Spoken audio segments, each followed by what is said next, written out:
top technology IPOs in Europe than in America. So, who will produce the e-paper of the future? It will be Plastic Logic, a local company.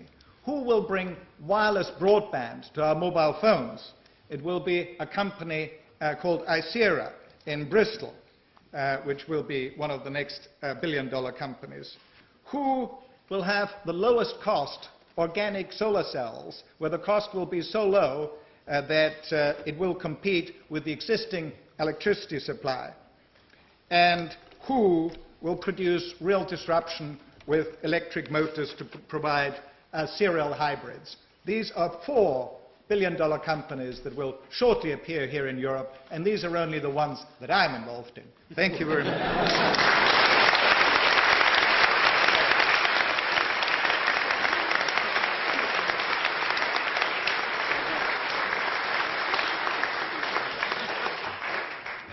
Ladies and gentlemen, the next speaker for the opposition, Ramesh Jafani, is an assistant professor in management science and engineering at Stanford University. His research has focused on pricing, design, management, and operation of network systems. He's on the advisory board of the Stanford Clean Slate Internet Program. Please give him a warm round of applause.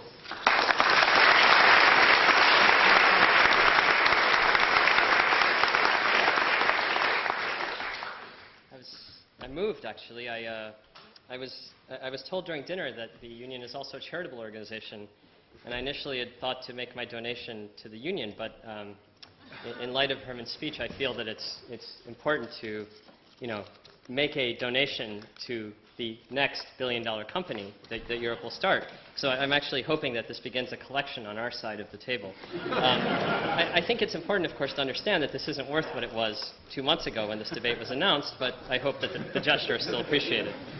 So, I think it's interesting that Herman pointed out that plastic is the wave of the future, as Cambridge would see it, because I would actually argue that Silicon Valley's most interesting achievement is actually moving away from silicon, and instead appreciating that people and humans and human connections are the wave of the future. I think it's remarkable that this valley that took shape over the last 35 years has today become a place that is not about silicon at all, and actually has made enormous amounts of revenue, billion-dollar revenue, instead in the market of connecting people. So I want to talk a little bit about how that happened. How is it that you have a valley that's adapted to this new culture? And I want to remind myself that my colleague Reid Hoffman really emphasized the point of culture in his speech. I'd like to do the same. Now, being an academic, I think first of all it's worth noting the very fact that there's an academic on the Silicon Valley side should be a sign.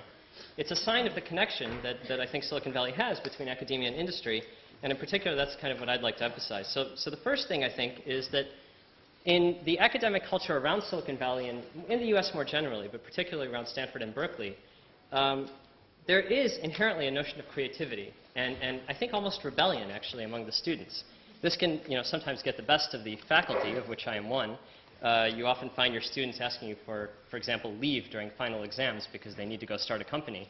Having been a student here in '98 to 2000, I think I would have been thrown out of the room if I asked that of my faculty. But no longer. Thank you, Herman. That's good to know. We'll have you back. I think that inside of Stanford is this culture of creativity. Exploiting the human network, Reid started a question and answer session on LinkedIn to ask, what are interesting points to bring to this debate? And one of my colleagues, BJ Fogg, at Stanford, noted that he had this idea to teach a course to develop Facebook API plugins, and Facebook plugins, sorry, using the API. And he went in a span of a few weeks from having the idea to having the course at Stanford. And when he asked some of his colleagues in the UK, and I can speak from my experience at least when I was at Cambridge, how long would such a thing take? Well, it's worth noting that you probably wouldn't measure that time scale in weeks. That culture inside of Stanford is one of creativity on the part of the students and the faculty that translates in turn to the students that leave Stanford having a culture of creativity on the outside. So I think the first thing is that before companies are even created in the Valley, the culture is instituted of being creative.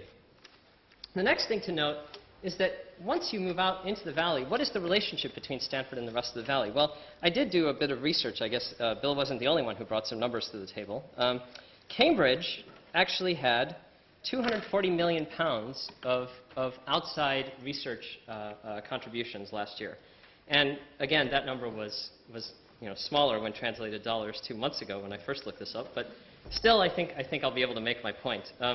Stanford, on the other hand, had over $900 million of outside research contributions, and that's not including industry funding. Industry funding amounted to over $100 million, and on top of that, there was $61 million in royalties transferred from local corporations to Stanford. It's worth noting beyond that Stanford for a long time has an incentive structure that encourages faculty to start companies. In particular, the incentive structure is that royalties are shared 1/3, 1/3, 1/3. 1/3 goes to the faculty member, 1/3 to the department, 1/3 to the school. Same here. And that is something that I think Stanford has exploited far better than Cambridge has. By the way, if you have a point of information, please rise for the point of information, as my colleagues are so kind to do.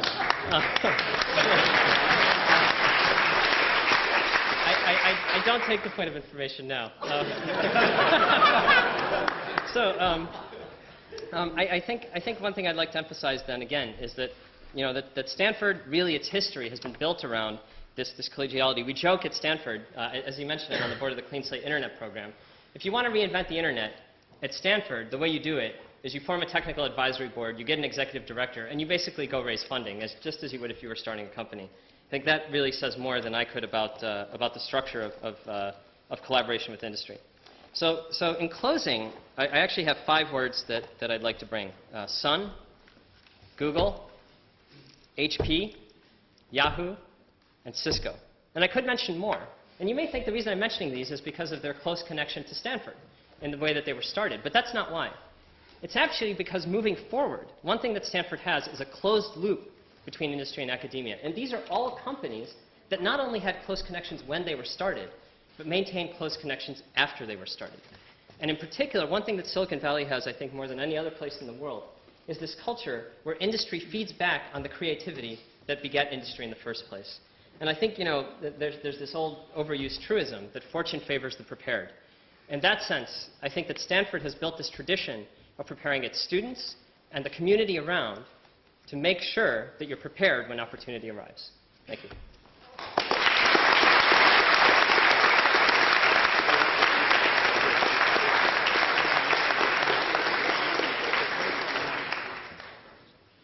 Ladies and gentlemen, the next speaker on the proposition, Neil Rimmer, is the co-founder and partner of Index Ventures. He's the director of Trolltech, Netvibes, Last.fm, Newprint, PhotoWave, Innovative Silicon, Corset, Netlog, and Keymotion. He's sponsored a large number of investments in companies you'll all be familiar with, like Betfair, Ophoto, which became Kodak, Listen, which became Real. And he's also on the board of directors of Sampdoria, the football club. Please give him a warm round of applause.